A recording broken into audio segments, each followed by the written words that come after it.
बाप प्रबिटे रूह कुदस के नाम से आमीन। मसीह में आप सबकी सलामती हो। आज हम आलमगीर कलीसिया के साथ मिलकर पाशका का छठा इतवार मना रहे हैं।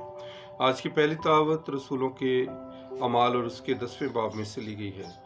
रूह कुदस गैर कौमों पर भी नाज़िल किया गया है। और आज की पहली तिलावत में करनेलियस जो गैर अक़वाम में से था, करनेलियस जो रोमी सल्तनत का सूबेदार और जिसके मुताहिद 600 सिपाही थे, वो खुदावंद यीशु मसीह पर ईमान लेकर आता है। और आज का ज़बूर 97 है, जमायती जवाब है, खुदावंद ने कौमों पर अपनी निजात जाहिर की, या हालेलुया है। और आज की दूसरी तिलावत है मुकद्दस यूहन्ना का पहला खत 4 बाब, और खुदा मोहब्बत है। और मुकद्दस यूहन्ना बार बार एक ही लफ्ज़ कहते और पुकारते हैं कि ऐ प्यारे बच्चों, क्योंकि उसने खुदावंद यीशु मसीह की मोहब्बत का तजर्बा किया है। वो खुदावंद यीशु मसीह के साथ रहा है और वो जानता है कि खुदावंद यीशु मसीह हमसे मोहब्बत करते हैं।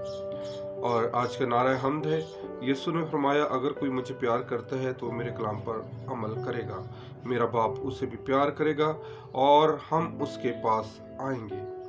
और आज की अंजील मुकद्दस यूहन्ना की अंजील और उसका 15वां बाब। इससे ज़्यादा प्यार कोई नहीं करता कि अपनी जान अपने दोस्तों के लिए कुर्बान कर दे। मेरे अज़ीज़ों, पूरी बाइबल मुकद्दस का जब हम मुताला करते हैं तो बाइबल मुकद्दस का एक ही मरकज़ है, बाइबल मुकद्दस एक ही नुक्ते पर बात करती है, वो मोहब्बत है। और जो अक़दाम आज की तिलावतें हमें जिन कदमों को उठाने के लिए दावत देती हैं, वो ये है कि खुदा ने हमसे मोहब्बत की। दूसरा कदम ये है कि यीशु ने हमसे मोहब्बत की। तीसरा कदम ये है कि क्या मैं अपने पड़ोसी से मोहब्बत करता हूँ या नहीं करता। आज की तिलावतें हमें खुदा की मोहब्बत, मसीही मोहब्बत, एक दूसरे के साथ मोहब्बत करने के लिए बुलाती और दावत देती हैं।